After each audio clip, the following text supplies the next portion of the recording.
About once a month, we visit with our partners at the Southern Oregon University Laboratory of Anthropology for a segment we call Underground History. Chelsea Rose of SULA brings in people and stories related to unearthing our past. Today, Chelsea visits with Dr. Elisa Bullion. You are listening to Underground History, a collaboration between JPR and the Southern Oregon University Laboratory of Anthropology, or like we like to say, SULA.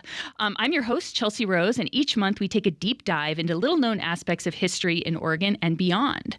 Today we're sticking with Oregon, and our guest is Elisa Bullion, newly appointed physical anthropologist for the state of Oregon. Elisa, thanks for being here.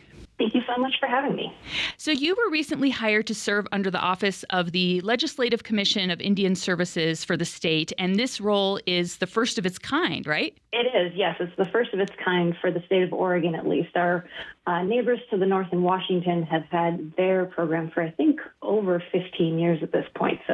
But it is, in fact, a new position for the state of Oregon. That is very exciting. And before we get into the weeds, why don't you tell our listeners what a physical anthropologist is so we get a sense of why it's so helpful for us to have one that's dedicated to serve our state?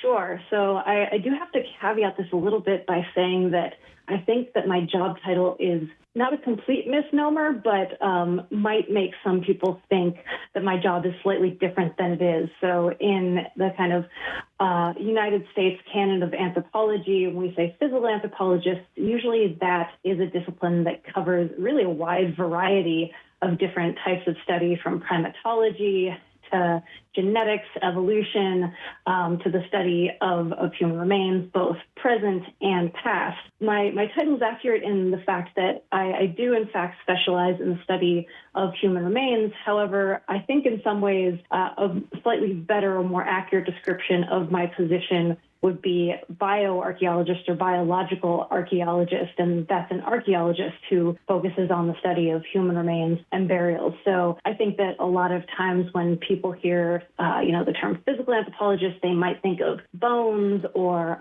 people who really focus on the more forensic side of the science. But I am really heart and soul and functionally an archaeologist. So just to kind of clarify that, because I think my title does sometimes seem a bit confusing. I'll show up and people expect me to maybe be a forensics expert, but really I'm an archaeologist. My specialization just happens to be the study of human remains and their burials. That's right. So the show Bones you're talking about, where Temperance Brenner, she works at I think it's called the Jeffersonian, and she helps solve mysteries using skeletal remains. That's what definitely I think comes to mind for a lot of folks.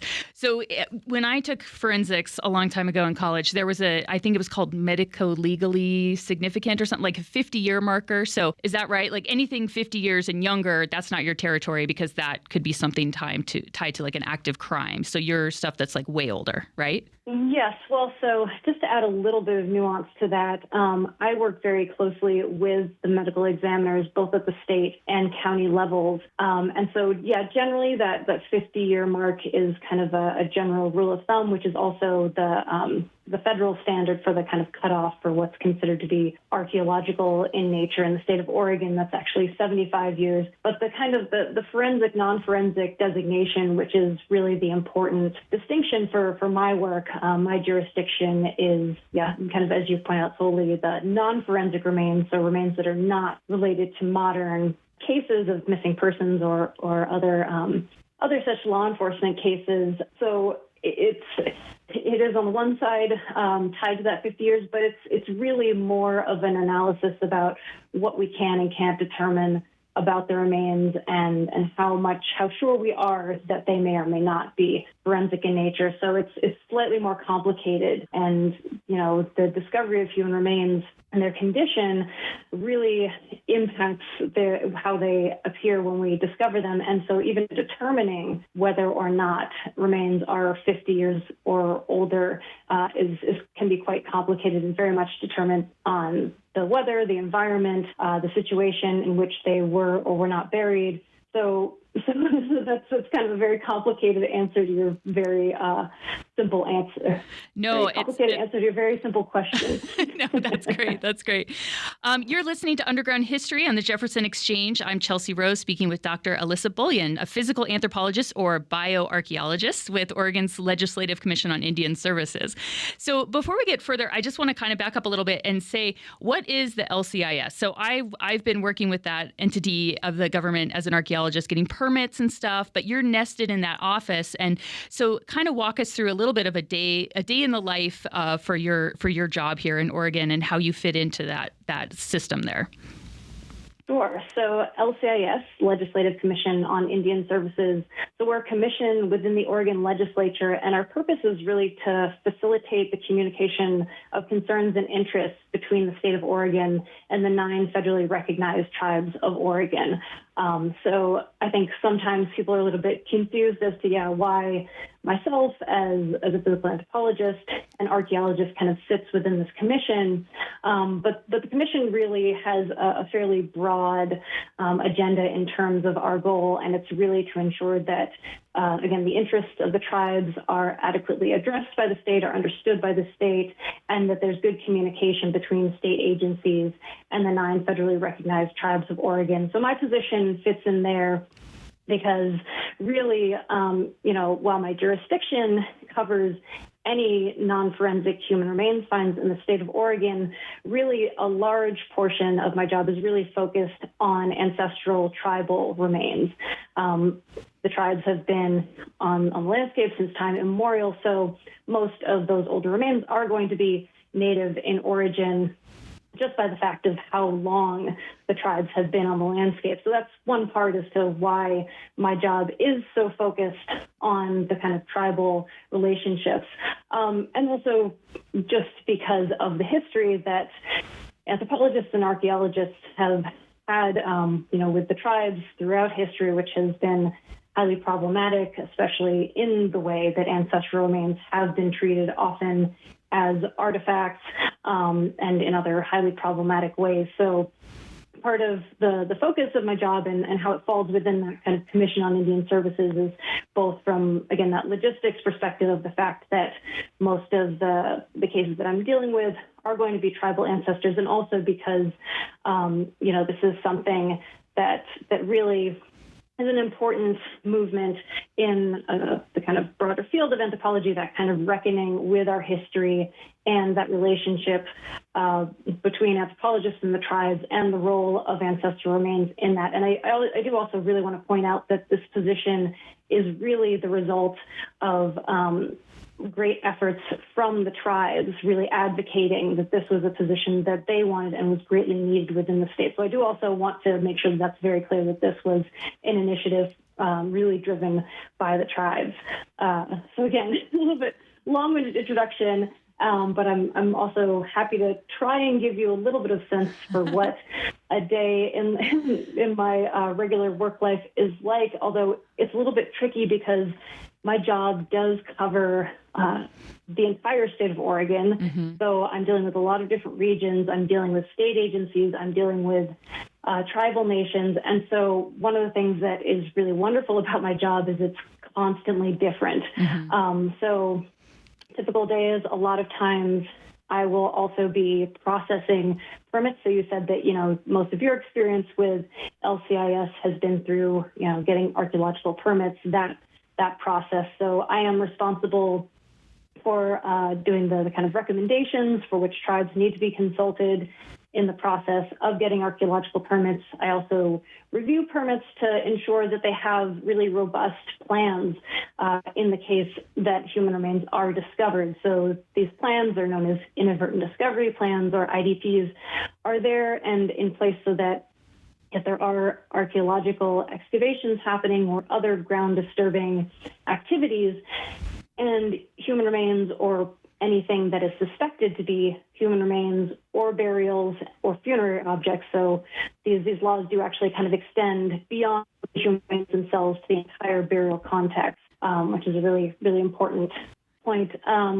But it's really important that if that does happen, that the correct parties are contacted very quickly, because we do want the tribes to be able to be involved from the beginning. All human remains finds, inadvertent human remains finds in the state of Oregon are assumed to be native in ancestry until there's some evidence otherwise. So that really allows us from the start to ensure that there are mechanisms in place to ensure that the remains are treated respectfully and in an appropriate manner. So that's a big part of my job, from the kind of just maybe more mundane day-to-day basis, is going through the permits and making sure that, again, state agencies, private contractors, universities, really anybody conducting archaeology on private or state lands is really aware of that process. And because my position is a new position, just letting people know that I even exist has been a large part of my job so far. A new resource for us. And for those listening, when we say permits, we're talking about archaeologists. Anytime we do archaeological work anywhere in the state, there's a permitting process that we go through. It's a free process, but you do have to be a certified you have to meet qualifications to be an archaeologist to go after that permit. And built into that is the consultation with the tribes and the LCIS. So that's kind of what we're talking about, which is great. And I imagine when you come across human remains, that you need to kind of help figure out the age and where they fit into, what needs to happen with them. There's probably two avenues. I know as an archaeologist, a few times there's been inadvertent discoveries, like you'd mentioned, and it's a very confusing process. And I wish you would have been there on some of them. So I'm glad you're there now for a resource for folks. But I imagine you probably also get people calling because they find something in a closet or a basement or something like that. I know that especially in the early days, before people really thought about, the ethics and the way that human remains should be treated, there was a lot more skeletal material kind of floating around casually. Is that something you come across? Yes, and I'm glad you brought that up, because a large part of my job is as well kind of the management of ancestors who are brought in or brought to our attention by private citizens. And a lot of these are individuals who had been looted or taken from their original burial places, especially kind of around the turn of the century, during this period where looting of archaeological sites was even more kind of widespread, and that included the looting of burials. And there wasn't the same, again, this is still something that's very in process, but there wasn't the same understanding of the required respect and importance of these individuals. So that is something that I deal with fairly frequently, and it's really a process that requires a lot of education of the public. There can often be a lot of fear surrounding wanting to kind of, on the one hand, do the right thing and return these ancestors to their people, but there's often an associated fear that they're going to get in trouble because something wrong was done in the past. And what I really try to emphasize to people in those cases is that unless it's something that happened fairly recently, and even if it is, our primary concern, especially for myself, is to make sure that the ancestors get home and that they are treated with respect and can be returned to as close as their original burial place as possible. And that's really my focus. It's not punitive. And, I cannot speak for the tribes, and every tribe is different. But in most of my conversations surrounding this, the emphasis has really been, again, that it's that returning of the ancestors that is the emphasis. It's not punishing people for having taken the ancestors in the first place. We, of course, want to ensure that these activities don't happen any further, but just really trying to emphasize to the public that if you do come across these remains, that you really should be letting us know, reaching out to LCIS or the tribes directly. Often are also wonderful resources for that, of course, and we can absolutely help facilitate that process, and that's not something to be afraid of in terms of that punitive aspect. And those cases can also be tricky, because I think a lot of times they're remains that have been transferred intergenerationally. So you might have a child or a grandchild of the individual who originally acquired those remains, and so the knowledge of the original location is lost. And again, there might be hesitation about revealing more information. But again, that makes our jobs difficult, because it's often very important to the tribes that ancestors are able to be reinterred as close to their original place as possible. And that's obviously not possible if we have virtually no information about the origin of the individual. And even just identifying which tribes we need to do outreach to can be difficult depending on what information we do or don't have. So those cases can definitely be some of the most challenging that I encounter. Oh, I bet. You're listening to Underground History on the Jefferson Exchange. I'm Chelsea Rose, and my guest today is Dr. Alyssa Bullion, a physical anthropologist with the state. So what happens if you can determine that the remains don't date to the pre-contact period, if they're more recent, like not maybe forensically relevant, but like a pioneer or something like that? What kind of steps happen then? So as with all the cases, it really depends on the context of the find. So in any context that is non-forensic, be it historical or archaeological, we are going to be reaching out to descendant communities.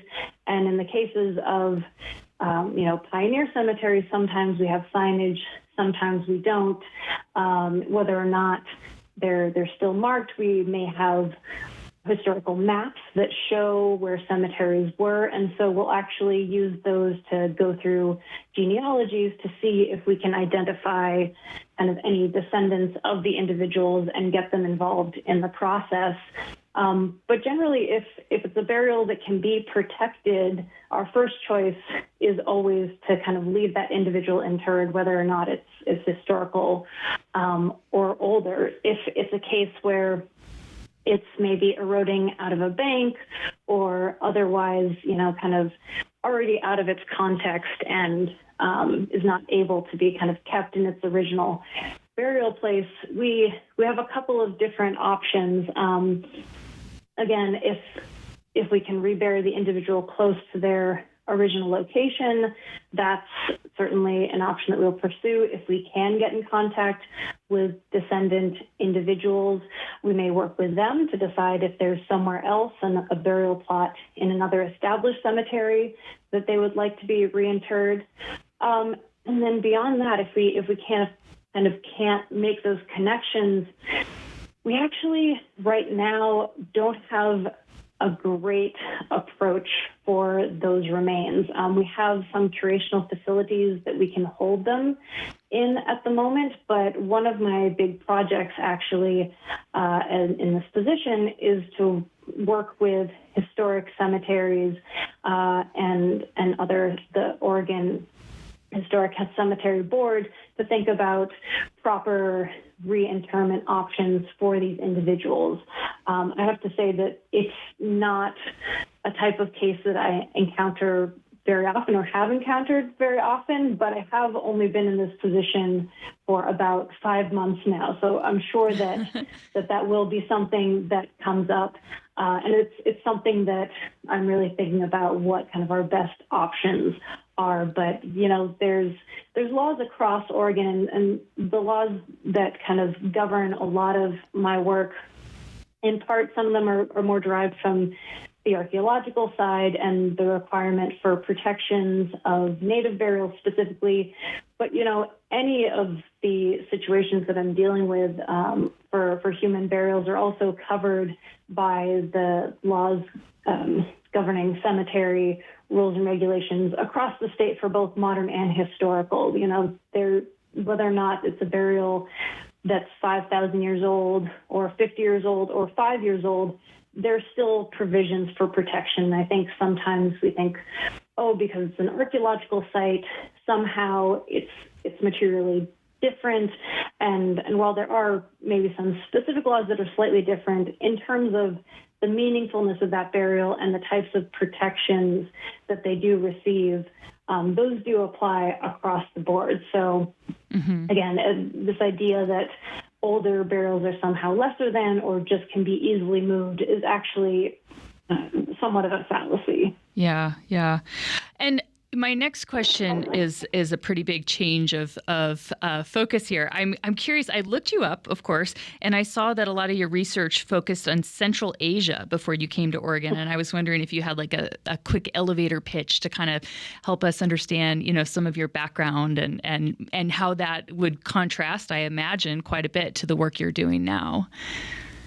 Sure, and that is something that's been kind of an interesting journey. So. I did my graduate work at Washington University in St. Louis, and as you mentioned, I focused on Central Asia. I focused on the kind of early Islamic medieval period, especially in a region of southeast Uzbekistan. And my focus for that research was looking at especially burials and human remains to understand the spread of the practice of Islam into more rural regions of Central Asia. So my primary dissertation site was an early Islamic cemetery kind of up in the highlands in a region that really scholars for a long time had not thought really had robust Muslim communities.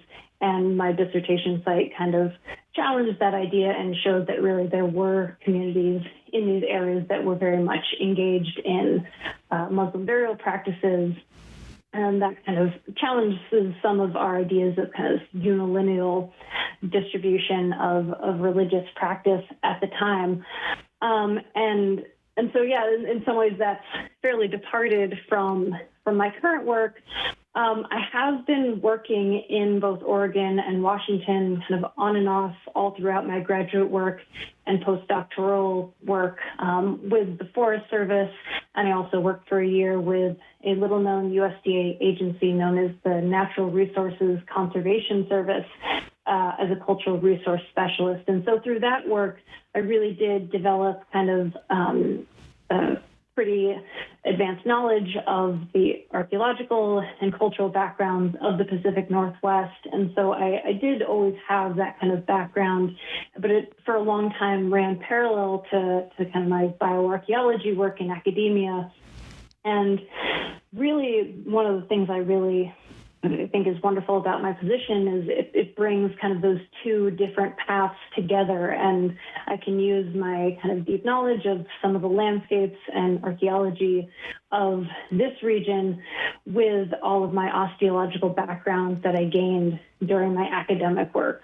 And beyond that, having to go through the kind of very arduous and elaborate process of getting a PhD has also really helped me in terms of thinking about how to really build up the physical anthropology, bioarchaeology program, because the idea too here is not just for me to kind of be here running around, making sure ancestors get home, but to really build up the educational resources so that, again, everyone knows what the protocols are, so that these ancestors are treated with respect, are minimally disturbed.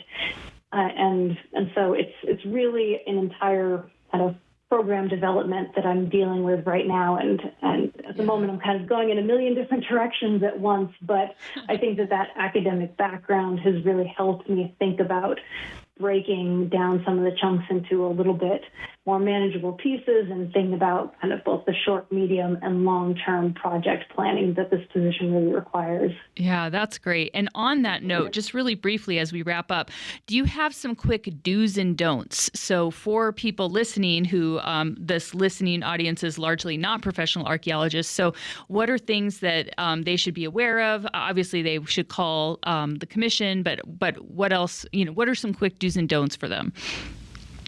Absolutely. So if you do see anything, if you're, out hiking around or, you shouldn't be digging without a permit, but presuming that some of you all who are listening are actual professional archaeologists. So if you're conducting excavations or just out on landscape and you do see something that looks like it could be a human bone, first of all, I would say don't call in about any bones you find because there's a lot of animal bones out there. But if you have a suspicion that what you're seeing are human remains, your first call should actually be to Oregon State Police. because, again, we have to consider that any remains we find could potentially be part of a crime scene or ongoing investigation. So they really do need to be the first call. And then from there, the kind of chain of notification will kick into place. But, don't pick them up. Certainly don't try and expose them anymore. I know it might be tempting to kind of to see what else is there, but really any additional handling or kind of disturbance to the site can be highly problematic, whether or not it's a forensic or non-forensics case. Don't take any photos. It can be, again, something that's problematic both for forensic or non-forensics cases. A lot of the tribes have really strong objections to the photographing of remains, period. And it also just prevents there from being kind of widespread distribution about the information and location of any potential human remains finds.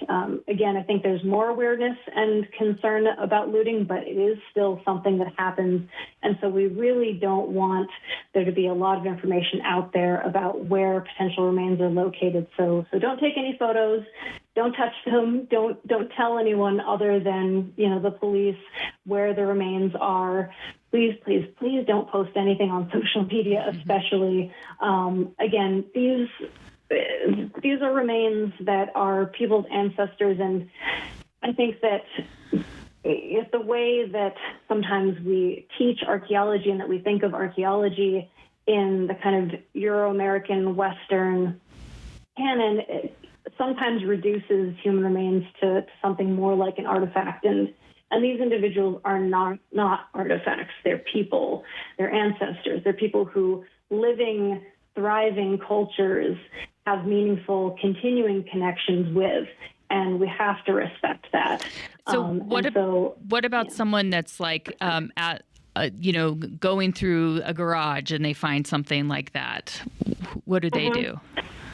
Yeah, so if you feel comfortable, you can call the Oregon State Police and they will get in contact with the appropriate people. You can also reach out to LCIS or myself. All of our contact information is on our website, and I am more than happy to facilitate those conversations. So those would be the most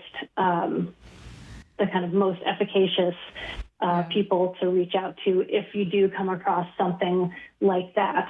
And again, we're not looking to get anybody into trouble. We're not looking to be punitive. We just want the ancestors to go home. Well, I'm so glad that you're here with us in Oregon now, advocating for this and helping people navigate these kind of situations. So thank you so much for joining us on the show today.